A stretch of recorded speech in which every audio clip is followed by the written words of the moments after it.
ब्रेकनंतर तुमचं पुन्हा एकदा स्वागत। तुम्ही पाहताय बडे मुद्दे।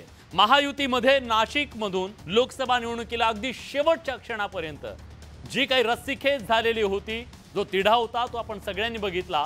कदाचित यावेळी सुद्धा महायुतीमध्ये नाशिक कळीचा मुद्दा ठरू शकतो, कारण तिथं पहिल्यांदाच मिठाचा खडा पडलाय। नाशिक पश्चिम आणि मध्य विधानसभा मतदारसंघावर शिवसेनेने दावा केलाय, जिथं भाजपचा विद्यमान आमदार आहे।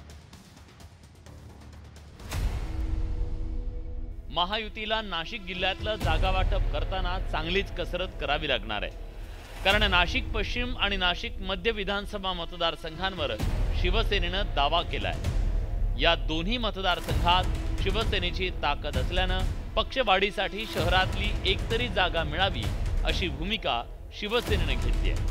अजयचं भवितव्य चांगलंच असतं। आमदार होतील असं म्हणायचं आहे आपल्याला? निश्चित होतील, का नाही व्हायचे? अजय आमदार झाला पाहिजे, आमच्या बरोबर तो दिसला पाहिजे, हे आमची त्याला शुभेच्छा आज आम्ही देतो। लोकसभेमधून आपल्याला दिसत असेल की हा बालेकिल्ला पूर्ण शिवसेनेचा आहे व आम्ही ती मागणी, जरी आता आमचा मित्र पक्षच आहेत, बीजेपी असेल किंवा बाकी सगळेच, पण ही जागा जर शिवसेनेला भेटली तर निश्चित चांगलं असं मताधिक्य या पक्षाच्या उमेदवाराला मिळेल। नाशिक पश्चिम मतदारसंघात भाजपच्या सीमा हिरे आमदार आहेत, तर नाशिक मध्य मतदारसंघात भाजपच्या देवयानी फरांदे विद्यमान आमदार आहेत। नाशिक मध्य विधानसभा मतदारसंघातून अजय बोरस्ते आमच्या सोबत विधानसभेत दिसतील असं वक्तव्य आमदार संजय शिरसाट यांनी केलं, त्यामुळे भाजपनेही दंड थोपटले। नाशिक शहरातल्या तीनही जागा पूर्वीपासून भाजपकडे आहेत, त्यामुळे जागा सोडण्याचा प्रश्नच नाही असं भाजपकडून स्पष्ट करण्यात आलंय। पुणे मतदारसंघावर दावा करायचा मागायचा हा प्रश्न जरी वरिष्ठांचा असला तरी स्थानिक कार्यकर्ता आणि पक्षाचा प्रवक्ता या नात्याने मी हे सांगू इच्छितो की भारतीय जनता पार्टीचे विद्यमान आमदार असलेल्या जागा ह्या भारतीय जनता पार्टीच लढवणार आहे। उत्तर महाराष्ट्राचं प्रवेशद्वार असलेल्या नाशिक शहरातील 2 मतदारसंघ शिवसेनेनं मागितलेत, त्यामुळे भाजपच्या नेत्यांची डोकेदुखी वाढली आहे। लोकसभा निवडणुकीच्या आधी शिवसेनेचा खासदार असताना भाजपनं नाशिक लोकसभा मतदारसंघावर दावा केला, तसंच राष्ट्रवादी काँग्रेसनेही लढण्याची तयारी केली। परिणामी महायुतीत मोठा संघर्ष निर्माण झाला। यावेळी शिवसेनेनं दावा केल्यानं विधानसभा निवडणुकीच्या जागा वाटपात महायुतीत घमासान होणार असल्याचं स्पष्ट झालंय। व्हिडिओ जर्नलिस्ट हेमंत बागुलसह लक्ष्मण घाटोळ, न्यूज 18 लोकमत, नाशिक। महाराष्ट्रात खरं तर सांगायला लाडकी बहीण योजना महायुतीची आहे, पण प्रश्न त्यांच्या कार्यकर्त्यांना पडलाय, त्यांनाही पडलाय, दादांची, भाईंची की देवाभाऊंची।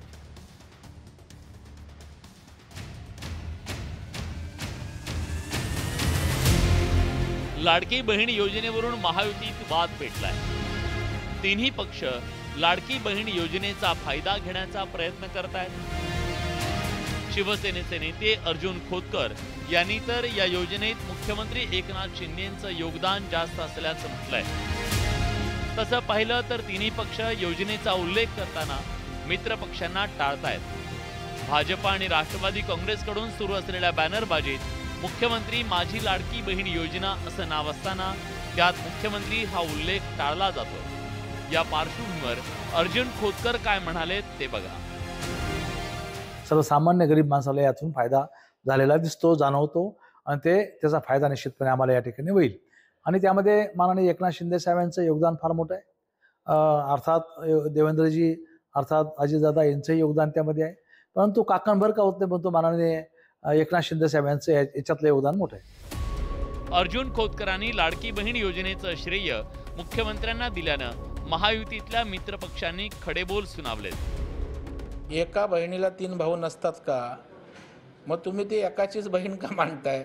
हे सरकार तिघांचं आहे आणि त्याच्यामुळे योजना असेल, तिला मायबाप हा मुख्यमंत्री असतो, त्यांच्या नावाने योजना असते, परंतु लाडकी बहीण तिघांची आहे, त्याच्यामुळे श्रेय तिघांचंही आहे। कुणी कुणाचं योगदान किती आहे याच्या संदर्भात चर्चा करत बसण्यापेक्षा ही योजना जास्तीत जास्त महिलांपर्यंत, आपल्या माता भगिनींपर्यंत पोहोचवण्याच्या करता प्रत्येक पक्षानं आपापल्या पद्धतीनं प्रयत्न करावा। मुख्यमंत्री माझी लाडकी बहीण योजना राज्यात लोकप्रिय ठरली आहे, मात्र यावरून महायुतीतल्या घटक पक्षांमध्ये रंगलेली श्रेयवादाची लढाई विधानसभा निवडणुकीच्या तोंडावर चिंता वाढवणारी ठरू शकते. Bureau report, news 18 Lokmat. लाडक्या बहिणींचा लाडका भाऊ कोण? आता निकालानंतर कळेल निवडणुकीच्या. पण तिकडे नागपूरमध्ये हिट अँड रनचं प्रकरण घडलं. त्यात एका बड्या नेत्याच्या मुलाचा समावेश आणि त्याच्यानंतर मग आज दिवसभर आरोप प्रत्यारोप, राजकीय गदारोळ उडाला.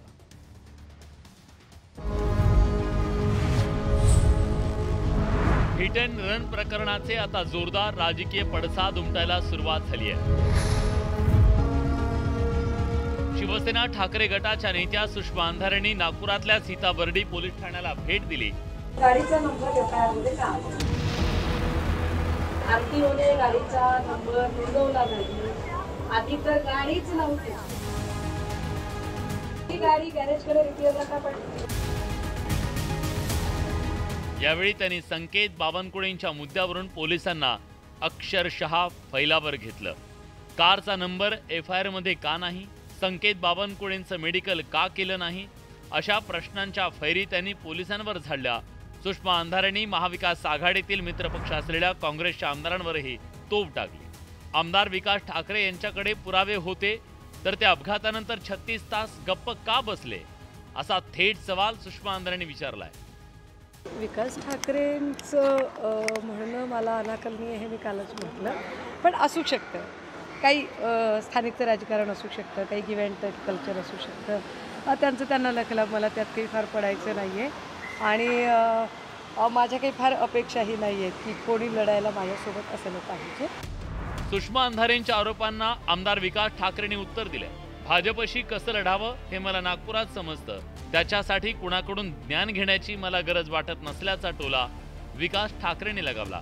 माझ्या बोलण्याचा कोणी विपर्यास केला असेल तर त्याचं उत्तर माझ्याजवळ नाही, असंही त्यांनी स्पष्ट केलं. शहरातल्या लोकांना माहीत आहे माझं काय. आता मी कोणाच्या विषयी काय बोलू? आता त्यांना काय साध्य करायचं इथं येऊन हे मला माहिती नाही आहे. परंतु मला आयुष्यभर इथे भाजपाशी लढायचं आहे. अंधारे आणि ठाकरे यांच्यात नागपुरात जुंपलेली असताना तिकडे मुंबईतून संजय राऊतांनी त्यांच्या खास शैलीत भाजपवर तोफ टाकली. संकेत बावनकुळे यांच्या गाडीत एका लाहोरी बारचं बिल मिळालं. त्यात संकेत बावनकुळे यांच्या खाण्यापिण्याचा उल्लेख असून त्यात दारू, चिकन, मटणासह बीफ कटलेट होतं, असा दावा संजय राऊतांनी केला. सलमान खान सुटतो, एखादा बिल्डरचा मुलगा सुटतो, संकेत बावनकुळे सुटतो. मी तो कोणाचा मुलगा आहे हे मानत नाही. तो कोणाचा मुलगा असेल, कायदा सगळ्यांसाठी समान हवा आहे. गृहमंत्री देवेंद्र फडणवीस यांनी महाराष्ट्राच्या कायदा सुव्यवस्थेच्या बाबतीत जे धिंडवडे काढलेले आहेत. सुषमा अंधारे आणि संजय राऊत यांनी केलेल्या आरोपानंतर महायुतीच्या नेत्यांकडून जोरदार पलटवार करण्यात आला. कोण होतं बरोबर, दारू पिला का पाणी पिला, ह्या सगळ्या गोष्टीचा यांना वेळ तरी कसा मिळतो. म्हणून ह्या लोकांच्या घरात घुसून भांडणं लावणं किंवा लोक एखाद्याचं घर उद्ध्वस्त करण्यासाठी हे प्रकार फक्त हेच करू शकतात. संजय राऊत यांनी ज्या बीफचा उल्लेख केला तो पदार्थ लाहोरी बारच्या मेनू कार्डमध्येही नाही. त्याचा एक्सक्लुझिव्ह व्हिडिओ न्यूज 18 लोकमतच्या हाती लागलाय. एकंदरीत हिट अँड रन प्रकरणावरून सुरू झालेला राजकीय वाद आता बीफपर्यंत पोहोचलाय. परिणामी हा वाद लवकर शमणार नसल्याचं स्पष्ट होत आहे. Bureau report, news 18 Lokmat. मंडळी, एकदा दोस्ती केली की दोस्ती असावी. पण जर दोस्तीत कुस्ती झाली तर महायुतीत सध्या तेच झालंय. 3 मित्र एकत्र आले, पण या दोस्तीत आता कुस्ती अटळ आहे. का? तुम्हीच बघा.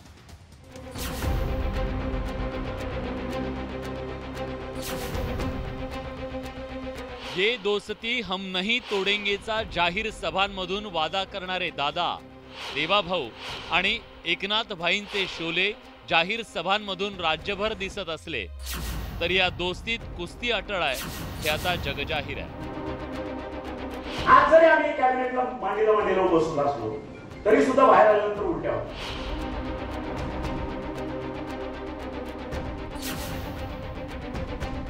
दुर्दैवाने आमच्या बरोबर हे अजित दादा गटाच्या राष्ट्रवादीची युती आहे. संघाशी संघ म्हणतात तसं आता आमचा संघ घडवला. गेल्या काही दिवसात महायुतीतल्या 3 मित्रांच्या मैत्रीत सुरू असलेलं द्वंद्व आता चव्हाट्यावर आलंय.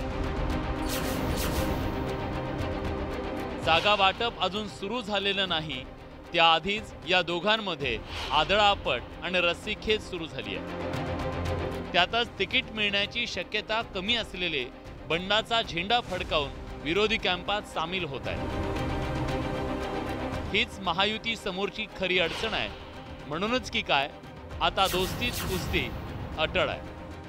मुळामध्ये माननीय एकनाथ शिंदे साहेबांच्या नेतृत्वामध्ये या निवडणुका लढवल्या जाणार आहेत। माननीय शिंदेसाहेब नेतृत्व या निवडणुकीचं करतात। अर्थात आमची अपेक्षा तर साहजिक आहे की आमच्या जास्तीत जास्त जागा त्यामध्ये आल्या पाहिजेत, नाही जास्तीत जास्त तर कमीत कमी समसमान जागा तरी या ठिकाणी आल्या पाहिजेत, अशा प्रकारची मागणी आमची या ठिकाणी असणार आहे। आणि शेवटी नेतेवरती आहेत ते निर्णय या संदर्भातला करतील।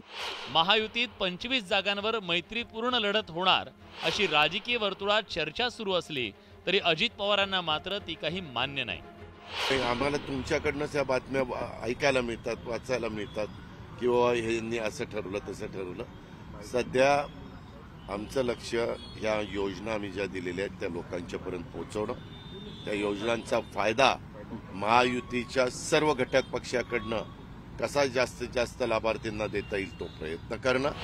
दादा कितीही नाही म्हणत असले तरी महाराष्ट्रात 25 अशा जागा आहेत जिथं दोस्तच आमने सामने आहेत, कारण या दोस्तांनी आजवर एकमेकांच्या समोर लढाई लढली आहे। त्यामुळे अनेकांच्या राजकीय करिअरवर प्रश्नचिन्ह निर्माण झाले। त्यामुळे संभाव्य बंडखोरी शमवण्यासाठी दोस्तीत कुस्तीचा पर्याय निवडला जाऊ शकतो। आता तुम्हीच बघा, हर्षवर्धन पाटील दत्ता भरणे आमने सामने, सुनील शेळके बाळा भेगडे, सुनील टिंगरे जगदीश मुळीक, बाबासाहेब पाटील गणेश हाके, मंदा म्हात्रे विजय नाहटा नाईक, देवयानी फरांदे अजय बोरस्ते, अशा कितीतरी जागा आहेत जिथं ही दोस्तीत कुस्ती अटळ आहे।